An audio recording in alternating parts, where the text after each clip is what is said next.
नाजरीन, इस वक्त हम मौजूद हैं लियारी के इलाके भीमपुरा में, जो कि शीतल दास लेन जिसको कहा जा रहा है।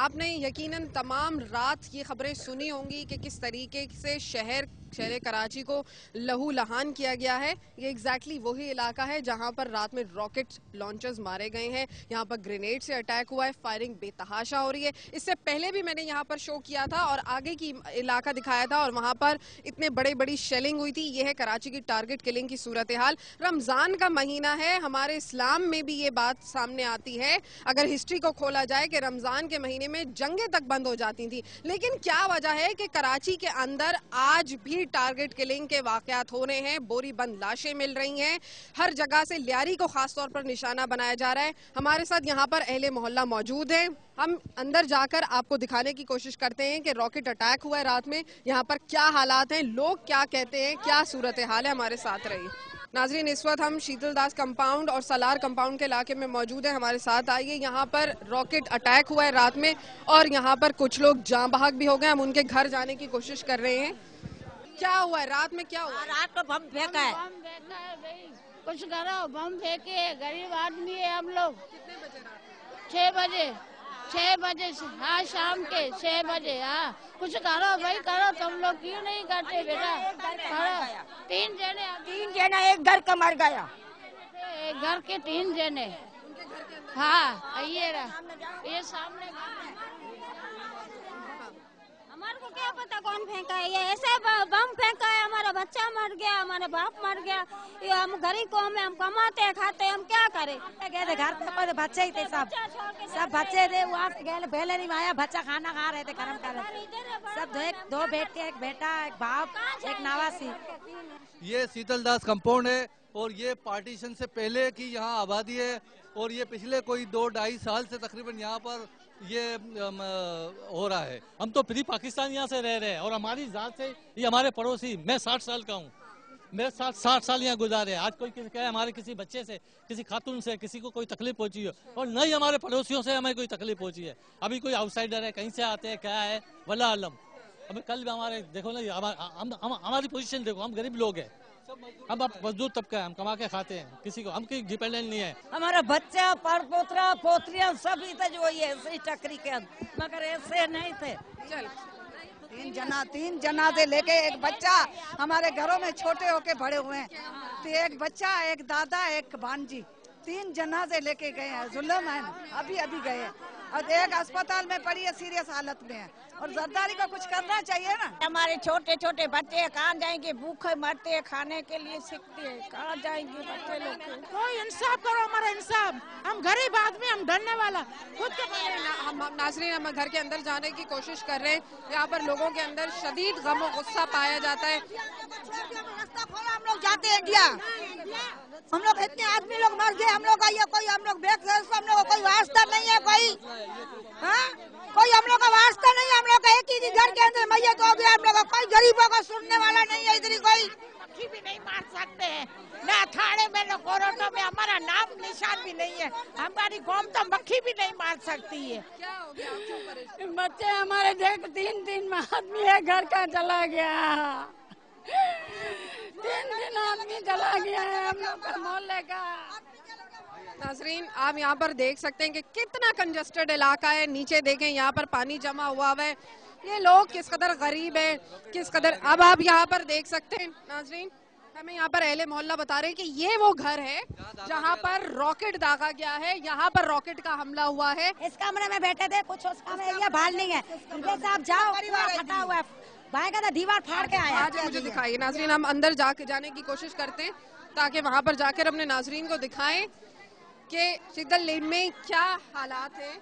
नाजरीन, ये शीतल लेन का इलाका है जो कि बहुत ज़्यादा इस वक्त वॉलेटाइल जोन कह सकते हैं। या टारगेट किलिंग इंतहा को पहुंच चुकी है। इतनी ज़्यादा शेलिंग होती है, इतनी ज़्यादा फायरिंग होती है। नीचे आपने मजमा देखा, तमाम तर लोग अहले मोहल्ला सरापा एहतजाज है। उनका बार बार ये कहना है कि उनको इंसाफ चाहिए, उनको अमन चाहिए, उनको सिक्योरिटी चाहिए। सबसे ज़्यादा आम कराची में रहने वालों को सिक्योरिटी चाहिए।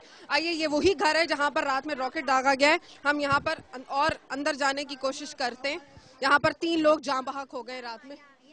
नाज़रीन, आप देख सकते हैं कि ये जो सुराख है, ये ये सारी चीजें टूट गई। नाज़रीन, ये आप देख सकते हैं कि ये जो सामने नजर आ रहा है सुराख, ये रॉकेट और ये जो शेलिंग, ये यहाँ पर जो निशान आपको नजर आ रहे हैं ये शेलिंग के हैं और ये यहाँ पर रॉकेट फायर हुआ है और यहाँ पर 3 लोग जहाँ भाग हुए, जिसमें एक दादा, एक बच्ची और एक मासूम बच्चा है। खड़ा था इधर, हाँ, और मेरा ससुर इधर बैठा हुआ था, पूरा खून से लथपथ था और मेरी बेटी से ऐसे गिर गई पूरी, बेटे की पूरा छेद हो गया पीछे, इतना बड़ा छेद सब गिर गया, मेरी बेटी का इधर सांस निकल गया। वहाँ से आया था, मेरी 22 साल की थी, 25-22 साल की थी, 12-13 साल का था, 12-13 साल का, इतना बड़ा था। एक इतना गड्ढा इतना हो गया उसको, उसकी भी इतनी सीरियस हालत है। एक को इधर लगा है, मैं देरानी को मेरे इधर लगा है, मुंह पे लगा है, पाँव में लगा है, और दूसरी में नंद की लड़ी है उसको पीछे से लगा है। सब ऐसे ऊपर बैठे थे सब। आप देख सकते हैं कि किस तरीके से यहाँ पर सुराख हुआ है, पूरी शेलिंग हुई है दीवार के ऊपर, किस कदर तबाही हो। यहाँ पर इनका जितना सामान था वो तमाम तर तबाह हो गया और इन साहिबा का कहना है कि उनके बच्चे में जब रॉकेट आकर लगा है तो उस सेकंड उसमें जान ही नहीं रही थी और बेटी के सीने में लगा है और बेटे के उड़ा है, ऐसे खून की पिचकारी गिरी है इतनी सारी, देख के ऐसे परेशान हो गए थे हम लोग। तो इतना खून, मेरे जेठ का लड़का है मेरे, वो तो इतना उसने खड्डा हो गया, ऐसे गिर गया, बोला अम्मी में क्या हुआ, अम्मी क्या हुआ, ऐसे गिर गया।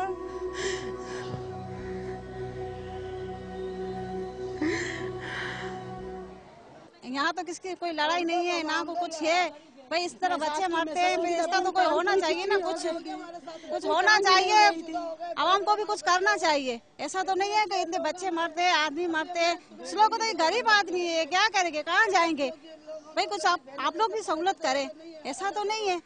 इन साहिबा का कहना है कि जब ये अपने घर वालों की बॉडीज को अस्पताल लेकर पहुंचे तो अस्पताल वालों ने भी जरा अटेंशन नहीं दी। उनका ये कहना है कि उनकी बेटी की गर्दन में जहां पर उसको रॉकेट लगा है जाकर उसके छर्रे भरे हुए थे और सिविल अस्पताल वालों ने सिर्फ उसके ऊपर पट्टी बांध दी।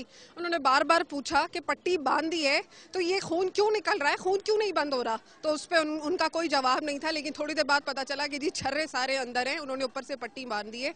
तो ये है सूरत हाल एक आम आदमी की, ये है कराची की सूरत हाल। ये जिस तरीके से यहाँ पर टारगेट किलिंग हो रही है, आम लोग कहाँ जाएं, ये लोग जिनका ये छोटा सा घर है यहाँ से कहाँ जाएंगे, अपने बच्चे, अपना पूरा घर बार, जो इंसान सालों लगाता है छोटी छोटी चीजें खरीदने के लिए, जमा करने के लिए, और मिनट्स और सेकंड्स के अंदर वो चीजें यहाँ पर तबाह हो जाती है। तो ये जो रॉकेट बता रहे हैं ये आया किस तरफ से? सारे हमारे ये पीछे तो हमारे सारे हिंदू लोग रहते हैं, मेघवाल लोग रहते हैं, आगे हमारे 10-15 घर मुसलमान के हैं, इसमें जैसे कच्ची भी है, इसके अंदर सारे मिल बांट के ऐसे रहते हैं जैसे हमारे अपने लोग हैं। ये हम लोग इस तरीके से, हमारे शादीशुदा में ऐसे रही है, ये जैसे हमारा कोई गैर नहीं है ये लोग। हमने कभी मुसलमान है, कभी इनको हिंदू नहीं महसूस नहीं, मगर हमारे साथ ये हमारी बहनें साथ एक जगह रही है, माशाल्लाह हमारे बच्चे भी अब बड़े हो गए। कभी हमने ये नहीं बोला, नहीं सोचा कि कभी। नाजरीन, मेरी बहन यहाँ पर मौजूद है, उनका ये कहना है कि जब से पाकिस्तान बना है, जब से बचपन से लेकर आज तक ये लोग बूढ़े हो चुके हैं, इन्हीं गलियों में रहते हैं, मिलजुल कर रहते हैं। यहाँ पर ना सिर्फ मुहाजिर, उर्दू स्पीकिंग जिनको कहा जाता है, ना सिर्फ पंजाबी, बलोच, कच्छी, सब मिलकर रहते हैं। ना जाने एकदम से ये क्या हुआ है, ऐसी वेव क्या चल पड़ी है कि ये इस किस्म की बातें हो रही हैं और इस कदर टारगेट किलिंग हो रही है। कल रात 12 बजे से लेकर अब तक कराची के अंदर 40 लोग मार दिए गए हैं। क्या वजह है? फौज को तो खैर काफी लोग कह रहे हैं कि उनको बुलाने की कोशिश की जा रही है। रेंजर्स और पुलिस के इदारे क्या कर रहे हैं, वो खामोश क्यों हैं? सऊद मिर्जा साहब ने गुफ्तगू की है कल मीडिया से, जो कि पुलिस के हेड है। उनका कहना है कि जी वो बिल्कुल, उनकी बातों से ये चीज महसूस होती है कि वो बिल्कुल मायूस हो चुके हैं, उनको कोई उम्मीद नहीं है। तो जब पुलिस डिपार्टमेंट के हेड का ये हाल हो तो एक आम आदमी क्या करेगा? दहशतगर्द धंधनाते फिर रहे हैं रोडों के ऊपर, कोई आकर पूछता नहीं है। इन गरीबों के घरों को आकर कोई नहीं हाल पूछता कि भाई क्या हुआ तुम्हारे घर। कोई हुकूमती एहलकार आया आप लोगों के पास? नहीं, अभी कोई नहीं आया, कोई नहीं आया और कोई भी नहीं, हमारे सारे है ना बड़े छोटे सब बेचारे ऐसे हो गए जैसे घर यहाँ से छोड़ के भाग जाएंगे। हम हुकूमत पाकिस्तान खासतौर पर सदर जरदारी से मुतालबा ये करते हैं कि हमें रोटी कपड़ा मकान कुछ नहीं चाहिए, हम मजदूर लोग हैं, हम अपनी मेहनत से सब कुछ कर लेंगे, हमें सिर्फ प्रोटेक्शन चाहिए, हिफाजत चाहिए बस। वो हुकूमत जो जमहूरियत के नाम पर मैंडेट लेकर आई थी रोटी कपड़ा और मकान के, आज मेरे भाई ने एक बार फिर मेरे शोज पर बारहा मेरे भाइयों ने ये बात कही है कि हमें रोटी कपड़ा मकान ना दो, नहीं दे सकते ना दो, लेकिन अपनी उनका कहना है कि अपनी मेहनत से कर लेंगे, लेकिन कम से कम सुकून और अमन दे दें शहर के अंदर, जो कि एक वाइटल इंपॉर्टेंस का पॉइंट है। उसके बगैर जिंदगी आगे नहीं बढ़ सकती, सिर्फ अमन और अमान चाहिए। आप लोग नहीं देख रहे यहाँ पर क्या हो रहा है, क्या कर रहे हैं आप ये लोग? देख रहे हैं तो इसी वास्ते आए हैं, हम इनके दुख दर्द में तो ये बिल्कुल तो बराबर के शरीक हैं और इस वाक़े की पुरजोर मजम्मत करते हैं। हम लोग अपने वज़ीर आला साहब से और पार्टी की हदायत पर यहाँ वज़ीर आला साहब खुद क्यों नहीं आए इतना बड़ा? खुद भी आ जाएंगे, क्यों जरूर आएंगे, लेकिन हम लोग ये कहते हैं कि इस ऐसे वाकई पुरजोर मजम्मत करते हैं क्योंकि हम लोग अमन लोग हैं करते आ रहे लोग बहुत हो गई, कोशिश कर रहे हैं इस आम आवाम के लिए कुछ कर लें। आप लोग मैंडेट लेके आए थे रोटी कपड़ा मकान का, आप तो वो भी मना कर दिया उन्होंने कहा भाई अमन दे दो। कराची में हम लोग बिल्कुल कोशिश कर रहे हैं, होगा बिल्कुल होगा। ओ भाई कब होगा ये आप ही बता दें, मतलब आपके वजीर बता दें। आपका गढ़ है पीपल्स पार्टी का लियारी, ये तमाम इलाके गढ़ है, यहाँ से वोट जाता था। आप लोग बिलावल भुट्टो को जितवाना चाह रहे हैं यहाँ से, यहाँ के लोगों के जब तक मसले हल नहीं होंगे तो किस तरीके से वोट मिलेगा? हम लोग ये कह रहे हैं कि बिल्कुल हम लोग उनकी पार्टी की हदायत पे आए और देखिए हमें पता चला, हम लोग पहुंचे, हम बिल्कुल उनके साथ हैं। हिदायत की जरूरत पड़ती है। आप लोग यहाँ पर हमारे डिस्ट्रिक्ट प्रेसिडेंट यहाँ से रात से यहाँ मौजूद है, बांजी भाई है, ये रात से यहाँ पे मौजूद है। क्या किया आप लोगों ने? चले मुझे बता दें कि क्या बेहतरी के लिए क्या रात किया? से हॉस्पिटल में भी गए थे, अभी हम लोग जा रहे हैं, दोबारा हॉस्पिटल भी जा रहे हैं। इनकी बेहतरी के लिए बिल्कुल आवाज उठाएंगे, क्योंकि हम लोग अकलियत की नुमाइंदगी कर रहे हैं, बिल्कुल आवाज उठाएंगे। किस तरह नहीं होगा कि बिल्कुल हम लोग आपके साथ हैं, बिल्कुल हम यहाँ आएंगे, क्यों नहीं आएंगे? हम लोग बातें नहीं, बातें नहीं, बिल्कुल अमल करेंगे, बातें नहीं होंगी, अमल करेंगे। क्या करेंगे? क्या बिल्कुल हम लोग अभी जाके अपनी तंजीम से बात करेंगे, वज़ीर आला साहब से बात करेंगे कि हम लोग तो पूरा ये बयान तो आपके रहमान मलिक से शुरू होता है, वजीर आजम से शुरू होता है, आकर गिरता है मंजूर बसान तक, उसके बाद तमाम तर पीपल्स, कोई कुछ नहीं कर रहा।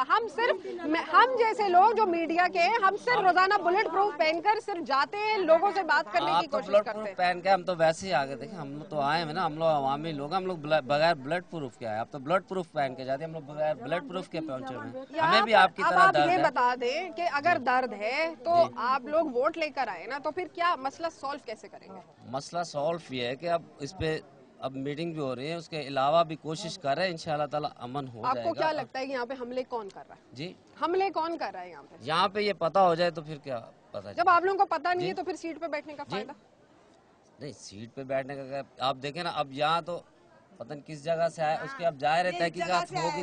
अब ये तो हमें तो ये तो नहीं पता किसने चला दी, अब कोशिश कर रहे हैं, इस तक पहुंचेंगे, तहकीकात। नाज़रीन, हमारे साथ हुकूमती नुमाइंदे भी मौजूद है, उनको आज तक ये नहीं पता चला कि ये हो क्या रहा है, क्योंकि अगर उन्हें पता चल जाए तो मसला ही ना हो। तो जब वो सीटों पर बैठे होते हैं तब भी उनको नहीं पता कि क्या हो रहा है, तो ना जाने फिर किसको पता होगा कि क्या होगा। रहमान मलिक साहब कहते हैं कि उनको सब कुछ पता है, मंजूर बसान साहब कहते हैं उनको सब कुछ पता है। जब सब कुछ पता है तो फिर इस मसले का हल क्यों नहीं निकालते? क्या वजह है कि ये औरतें, ये लोग चीखे चले जा रहे हैं, लोग अपने बच्चों की जानों को रो रहे, कह रहे हैं कि उनकी गर्दनों में छर्रे भरे हुए, वो अपने घर के अंदर बैठे होते हैं, खाना खा रहे होते हैं और रॉकेट आकर उनके ऊपर गिरते हैं। इसलिए हमने इस हुकूमत को यहाँ पर बुलाया था। नाज़रीन, हमारे साथ रहेगा, मजीद लोगों से गुफ्तगू करेंगे।